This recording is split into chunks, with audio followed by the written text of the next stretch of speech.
주목해야 할 여러 이슈들을 모아 시청자들에게 편안하게 전달하겠습니다. 브리핑을 부탁해입니다.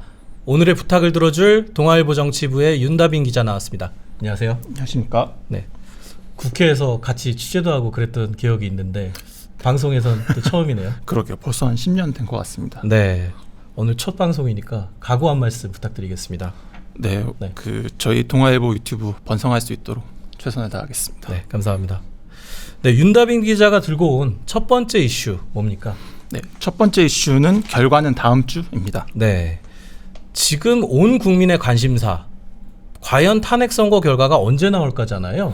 당초 14일로 좀 유력했는데 지금 변동성이 좀 많아지네요. 예, 맞습니다. 우선 헌법재판소의 선고 결과를 예측하기는 사실 매우 어려운 상황이고 지금 정확한 예측도 사실 없는 상황이라고 보는 게 맞을 것 같습니다. 당초 헌법재판소가 윤석열 대통령 탄핵에 대해서 선고를 최우선적으로 하겠다고 방침을 밝혔지 않습니까? 그랬죠. 그러다 보니까 노무현 전 대통령이나 박근혜 전 대통령 사례 때처럼 2주 이내에 선고가 나오지 않을까라는 전망들이 우세했었는데요. 그랬죠. 특히나 금요일로 예상이 됐던 이유는 보통 사회적으로 좀 논란이 있는 사건들 같은 경우에는 금요일에 선고를 내림으로써 주말 동안에 좀 그런 갈등들을 좀 조금 가라앉히는 그런 그 효과들을 좀 기대하고 금요일에 선고를 내렸기 때문에 이번에도 그런 과거 전례들을 비춰보면 결국 14일이 좀 유력하지 않겠느냐 이런 전망이 좀 유력했었던 상황이었습니다. 다만 그 감사원장 탄핵건 때문에 감사원장 탄핵건 13일이기 때문에 헌재가 이틀 연속 이렇게 중요한 결정을 할 수 있느냐라는 예측이 있죠. 그래서 다음 주로 넘어간다는 그런 전망이 나옵니다. 어떻습니까? 네.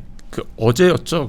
헌법재판소에서 최재 감사원장 그리고 이창수 서울중앙지검장 등 검사 3인에 대해서 탄핵 심판을 13일 내일 선고하겠다고 밝혔습니다. 그 최재 원장 같은 경우에는 대통령 집무실과 관저 이전 감사를 부실하게 진행했다. 전현희 전 국민권익위원장에 대해서 표적 감사를 했다. 이런 이유로 탄핵 심판에 넘겨졌었고요. 네, 이창수 중앙지검장 같은 경우에는 도이치모터스 사건을 제대로 수사하지 않았다. 김건희 여사와 관련됐었죠. 네, 이런 이유 등으로 국회에서 탄핵 소추가 됐었는데 내일로 이제 선고 일자가 잡혔습니다. 그럼 만약에 다음 주로 넘어간다면 그럼 일주일 뒤인 금요일 21일이 가장 유력한가요? 네, 21일 전망들도 나오고 있는데요. 대체적으로 조금 이르게 판단하시는 분들은 뭐 월요일도 얘기를 하고 있는 것 같습니다. 다만 이제 18일 같은 경우에는 이미 헌재에서 다른 박성재 법무부 장관에 대한 탄핵 심판 변론이 예정돼 있는 상태이기 때문에 아마 18일인 화요일은 좀 어려울 것이다. 그래서 월요일 내지는 금요일 전망이 현재로서는 좀 유력한 것 같습니다. 사회적 혼란이 극심하니 금요일까지 말고 조금 빨리 하자 이런 기류도 있다는 거네요. 네, 맞습니다. 아무래도 지금 헌법재판소에 가해지는 굉장히 사회적 압력이 크지 않습니까? 이 윤석열 대통령의 계엄 이후 진행된 100일 가까이 진행된 이런 사회적 혼란상을 좀 빨리 종료시켜달라는 요구들이 강하기 때문에 헌재에서도 어쨌든 서두르겠다는 판단들을 가지고 있는 것 같습니다. 하지만 헌재의 그런 숙고 기간이 길어지면 이재명 대표의 2심 선고인 3월 26일 그때까지 밀릴 수 있다. 뭐 이런 주장을 하시는 분도 있더라고요. 어떻게 보시나요? 네, 사실 그 민주당으로서는 정말 생각하기 싫은 시나리오 중 하나일 텐데요. 헌법재판소 내부에서 이 탄핵 선고의 절차적 정당성이나 이런 내지는 이제 탄핵 선고에 대한 의견들이 좀 엇갈릴 경우에는 시일이 길어질 수 있다는 전망들도 일각에서 나오는 것은 사실입니다.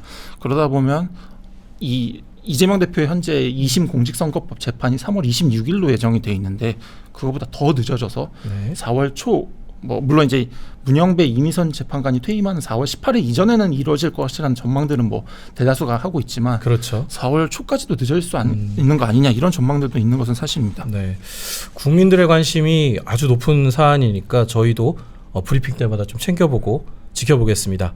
다음 이슈로 넘어가 보죠. 다음 이슈 뭡니까? 네, 두 번째 이슈는 파면까지 투쟁입니다. 네, 윤석열 대통령 석방 이후에 민주당 발에 불이 떨어졌어요. 지금 장외투쟁 나오고 천막농성에 삭발식까지 엄청난데 지금 상황 어떻습니까? 네, 민주당이 어제부터 이제 본격적인 장외 집회에 돌입을 했는데요. 말씀해주신 대로 지금 일부 의원들 탄핵 국회 윤석열 대통령 탄핵연대 소속 의원들의 경우에는 지금 단식 농성에 들어간 상태입니다. 김경수 전 경남지사 같은 경우는 이미 앞서서 지금 광화문 광장에서 그 단식 관련한 그 단식 농성을 지금 하고 있는 중이고요. 어제는 또 삭발식도 있었습니다. 삭발식 오랜만에 보셨죠? 현역 의원이 하셨죠? 네, 어제 그 일부 민주당 의원들 세 분인 것 같더라고요. 네, 박홍배, 김문수 그리고 전진수 구현 이 세 분이 국회에서 삭발식을 또 하는 모습을 보였습니다. 근데 일각에서는 좀 비춰지지 않았던 소위 비명계 대권 주자들이 갑자기 쇼케이스 하듯이 지금 광화문으로 가고 있다. 뭐 이런 얘기도 나오거든요. 어떻게 보시나요?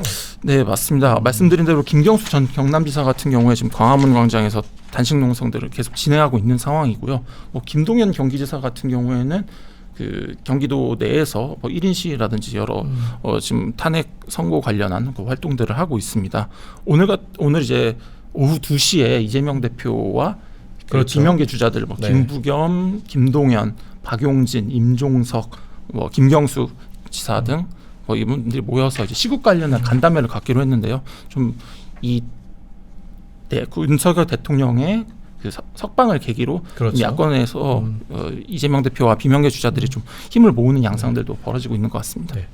하지만 상대적으로 국민의힘 쪽에서는 민주당의 이런 장외 투쟁 굉장히 비판적 시각으로 보고 있고 또 역풍을 우려해서 당 차원에서는 나서지 않겠다 뭐 이런 지침이 있는 것 같아요. 어떻게 보시나요? 예, 맞습니다. 국민의힘 지도부 어제 의원총회를 했었는데요. 야당처럼 장외 집회를 하지는 않겠다. 원내에서 대응하겠다. 뭐 이런 기류를 좀 밝히고 있습니다. 권성동 대표 말을 좀 소개를 해드리면 민주당이 국회 본령인 민생과 경제를 내팽개치고 오로지 장외 정치 투쟁에만 몰두하고 있다. 국민의힘 지도부는 지금과 같은 기조를 유지하겠다. 뭐 이렇게 설명을 했습니다. 네. 그런데 이게 당 지도부 생각하고 또 특히 친윤 의원들하고는 좀 온도차가 있는 것 같아요. 막 적극적으로 헌재 앞에 24시간 릴레이 시위하시는 분도 계시고 심지어 뭐 집회에 나가서 발언하시고 그런 분도 계시잖아요. 네, 맞습니다. 아무래도 그 조기 대선 국면에서의 그 중도층 여론을 고려해야 되는 지도부와 그 당내 친윤계라고 불리는 분들, 소위 또 강경파라고 불리는 분들의 생각이 조금 다른 측면이 있는 것 같습니다. 사실 윤상현 의원 같은 분들은 어제부터 헌재 앞에서 24시간 릴레이 농성에 들어갔고요. 뭐 의원총회에서 이제 의원직 총사퇴 얘기까지도 꺼냈다고 합니다. 네, 그리고 이제 친윤계 의원들 뭐 김기현 의원이라든지 추경호, 뭐 박성민 의원들 이런 분들 포함해서 한 40여 명 정도가 그 윤석열 의원이 말한 릴레이 농성에 참여하겠다는 의사를 밝힌 것으로 알려져 있습니다. 네, 그렇군요. 이렇게 여야가 그 장외 투쟁에 돌입하면서 굉장히 국민 분열 심해지고 이런 우려 좀 나오는 것 같아요. 맞습니다. 네, 저희도 좀 지켜봐야 될 것 같습니다. 네. 다음 이슈 넘어가 보겠습니다. 네, 세 번째 이슈는 병 주고 약 주고입니다. 병 주고 약 주고. 누가 병을 주고 약을 줬다는 겁니까? 아무래도 또 이재명 대표 얘기를 하지 않을 수 없을 것 같은데요. 이재명 대표가 결국 비명계 주자들에게 병 주고 약 주고 한 것 아니냐 이런 판단입니다. 네. 비명계 의원하고 좀 반발이 있었잖아요. 최근에 그 이재명 대표께서 그 체포동의안 처리 과정에서 검찰이랑 일부 의원들이 뭐 실명을 얘기하진 않았지만 뭐 내통했다 그런 표현 써서 발칵 뒤집어졌었거든요. 네, 맞습니다. 이재명 대표가 이달 5일이었죠. 그 약간 야권 지지자들이 좀 많이 보는 그 유튜브 매불쇼 방송에 출연을 해서 2013년 자신의 체포동의안이 국회에서 가결되는 과정에서 비명계 인사들이 검찰과 내통을 해서 일정 부분 조율이 있었다라는 취지로 얘기를 했었는데요. 당시 이재명 대표 발언을 조금 소개해드리면 검찰이 수사 과정에서 벌인 일과 당시 당내 움직임을 맞춰보니 당내 일부와 검찰이 다 짜고 한 짓이다. 뭐 이런 취지로 얘기를 했습니다. 엄청 강했네요. 네, 사실 깜짝 놀랄만한 발언이었죠. 뭐 당내에서 뭐 의촉이나 비공개 의촉 이런 데서 좀 성토하는 그런 목소리 있었나요? 네, 사실 당시에 친명계 내부에서도 좀 이 대표의 발언에 대해서 좀 당혹해하는 기류들이 좀 있었는데요. 사실 뭐 그래서 그 당시 그 매불쇼 이 매불쇼가 월요일에 녹화를 해서 수요일에 방송이 됐었거든요. 근데 그 녹화 현장에서 이재명 대표의 발언을 듣고 좀 놀라신 분들이 많으셨다고 해요. 실제로 비명계 의원 소통해 보면 그런 발언들 뭐 나오는 것 같죠? 그렇죠. 예. 네. 비명계 의원들 입장에서는 아니 임종석, 뭐 김부겸, 김경수, 박용진 등도 다 만나서 통합하자고 해놓고서 아니 이제 와서 갑자기 옛날에 있었던 네. 체포동의안 가결 문제를 다시 끌어와서 우리가 검찰과 내통했다 이런 주장을 하니까 아무래도 황당할 수밖에 없는 상황이고요. 바로 그때까지만 해도 이렇게 당내 분란처럼 비춰지는 일이 있었는데 지금 윤석열 대통령 석방 여파로 지금 다시 비명계에 손을 내미는 그런 상황이 됐죠? 예, 맞습니다. 네. 사실 비명계의 주자들 입장에서는 좀 많이 답답할 것 같아요. 네. 사실 이 이재명 대표의 일극 체제, 일강 체제가 민주당에서 네. 계속 이어져 오고 있는데 어떻게 해서든 지금 균열을 내기 위해서 뭐 조기 대선에서의 뭐 오픈 프라이머리를 주장하기도 하고 네. 여러 가지 지금 개헌 관련해서 이재명 대표를 좀 압박하고 있는 상황이기도 하고 여러 가지 수를 쓰고 있는 상황이었는데 이때 윤석열 대통령이 다시 석방이 되면서 프레임이 또 다시 내란 종식 쪽으로 이동을 해버리고 네. 조기 대선 얘기가 수면 아래로 들어가 버렸지 않습니까? 네. 그러다 보니까 비명계 주자들 입장에서는 상당히 좀 곤혹스러운 면이 있을 것 같습니다. 다만 이제 윤석열 대통령의 문제가 불거질수록 야권 내에서는 그럼 지금 야권 주자들로서 힘을 합치지 않았을 경우에는 사실 또 지지자들이나 당원들의 반발이 또 어마어마할 거거든요. 그렇죠. 그러다 보니까 비명계 주자들 입장에서는 또 이재명 대표와 협력할 수밖에 없는 그런 상황이 또 만들어지고 있는 것 같습니다. 일부에서는 민주당이 너무 좀 조기에 대선 모드에 돌입한 거 아니냐라는 내부 비판 혹은 뭐 그런 것들도 지적이 나오고 있어요. 어떻게 보시나요?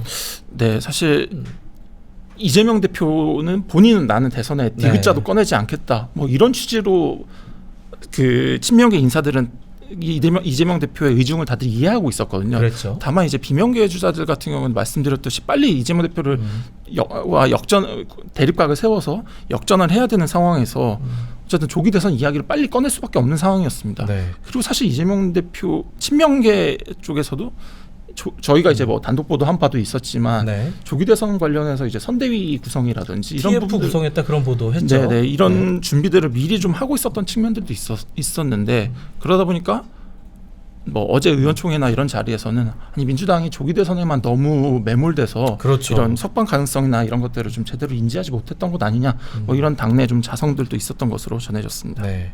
결국엔 윤 대통령 구속이 민주당의 당내 분위기를 180도 바꾼 측면이 있네요. 예, 맞습니다. 네. 윤석열 대통령 구속됐던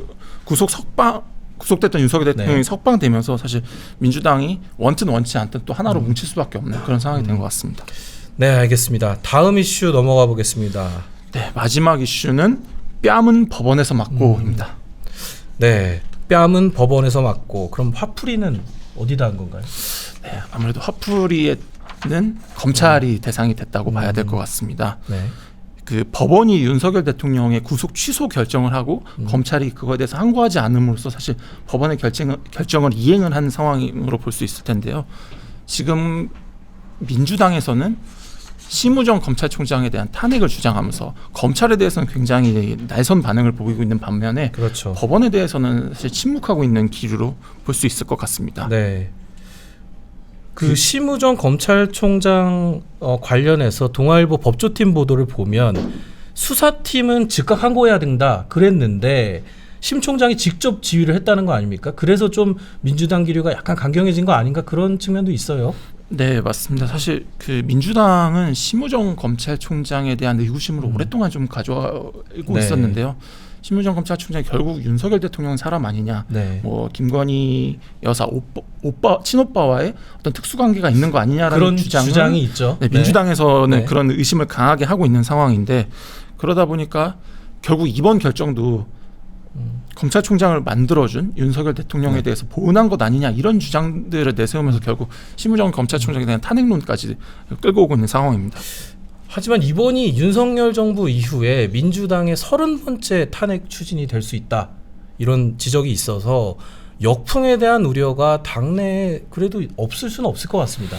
예, 맞습니다. 사실 그 검찰의 항고 포기 결정 이후에 민주당의 분위기는 굉장히 뜨거웠다고 표현할 수 있을 것 같습니다. 특히 뭐 초재선들이나 당내 강경파들을 중심으로 해서 심우정 검찰총장을 탄핵하자는 의견들이 의총에서 매우 강하게 제시가 됐었거든요. 네. 그래서 민주당이 실제 공식 브리핑을 통해서도 이 심우정 검찰총장에 대한 탄핵 가능성을 언급해오고 있는 상황이었습니다.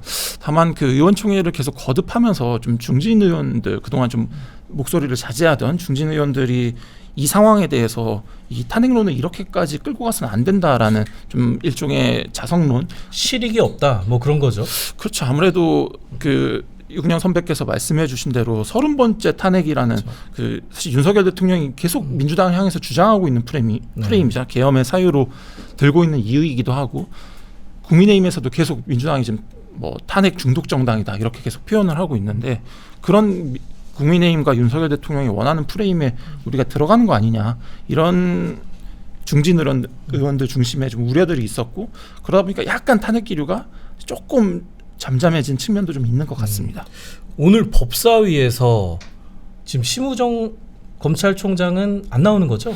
예, 오늘 법사위에서 지금 현안 질의를 위한 증인 채택이 있었는데요. 네. 심우정 검찰총장의 경우에는 출석하지 않기로 되어 있습니다. 출석하지 않더라도 사실상 심우정 검찰총장과 공수처장을 둔 여야의 어떤 삿바싸움 굉장히 치열하겠네요. 예, 맞습니다. 네. 오늘 이제 오동훈 공수처장 같은 경우에는 법사위 현안 질의에 출석을 하거든요. 아, 그렇군요. 네, 그러다 보니까 여당에서는 사실 오동훈 처장에 대해서 지금 사퇴 뭐 고발 요구들을 지금 계속 하고 있는 상황인데, 네. 민주당은 또 이제 검찰총장이 출석하진 않지만 검찰에 대한 어떤 강한 비토 발언들이 좀 이어질 것으로 보이고요. 국민의힘에서도 출석한 오동훈 처장을 상대로 이 공수처의 내란 수사 지휘 등의 문제점에 대해서 지적할 것으로 예상되고 있습니다. 그럼 오늘 또 윤 기자 국회 가서 엄청 바쁘겠네요. 또 법사위 취재하고 그러셔야 되겠습니다. 요즘 국회에 바쁘지 않은 날이 없는 것 같습니다. 네, 개엄 이후로 거의 못 쉬고 있죠. 네, 맞습니다. 네, 고생 많으십니다. 네, 잘 들었습니다. 지금까지 동아일보 정치부 윤다빈 기자와 함께 얘기 나눠봤습니다. 다음에 또 브리핑 부탁드릴게요.